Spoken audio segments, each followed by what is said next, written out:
Hi to all, welcome to Sara's kitchen கதைகள்.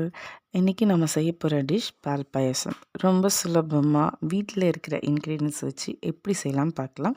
அதுக்கு தேவையான பொருள்: பால் 1 கிளாஸ், சேமியா 1 கிளாஸ், சர்க்கரை தேவையான அளவு, ஜவ்வரிசி 1/2 கிளாஸ், ஏலக்காய், முந்திரி, திராட்சை, நெய். அவ்வளோதாங்க.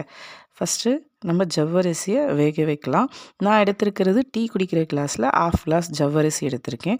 ஸோ அதுக்கு 1/2 கிளாஸ் மெஷர்மெண்ட்டில் தண்ணி அந்த அளவு வச்சு நம்ம வேக வச்சு எடுத்து வச்சுக்கலாம். அதுக்கப்புறம் ஒரு பாத்திரத்தை வச்சு அதில் 2 ஸ்பூன் நெய் விட்டு இதில் முந்திரி, திராட்சையும் லைட் ப்ரௌனிஷாக வறுத்து எடுத்து வச்சுக்கலாம். அதுக்கப்புறம் அதே பாத்திரத்தில் சேமியாவும் போட்டு நம்ம ஃப்ரை பண்ணி எடுத்து வச்சுக்கலாம். அதே பாத்திரத்தில் மீண்டும் பால் 1/2 கிளாஸ் எடுத்திருக்கேன். அந்த 1/2 கிளாஸ் பாலையும் அதிலே ஊற்றி ஹை ஃப்ளேமில் வச்சிடலாம் கொஞ்சம் நேரம்.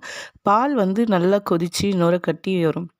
பொங்கி வர ஸ்டேஜில் லோ ஃப்ளேமில் வச்சுட்டு நம்ம வறுத்து வச்சுருக்கிற சேமியாவை அதில் போட்டு லைட்டாக கிளறி விடலாம். அது கிளறி விட்டவுடனே கொஞ்சம் நேரத்தில் ஏலக்காய், நம்ம தேவையான அளவு ஏலக்காய் நான் தூள் பண்ணி போட்டிருக்கேன்.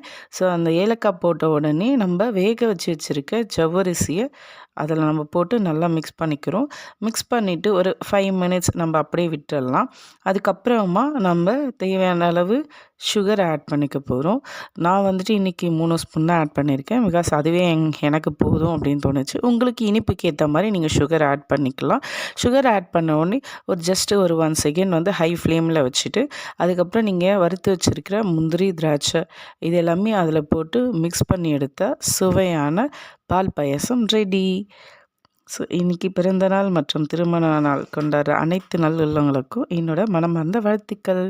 இந்த வீடியோ உங்களுக்கு பிடிச்சிருந்தா லைக் பண்ணுங்கள், ஷேர் பண்ணுங்கள், சப்ஸ்கிரைப் பண்ணுங்கள். தேங்க்யூ.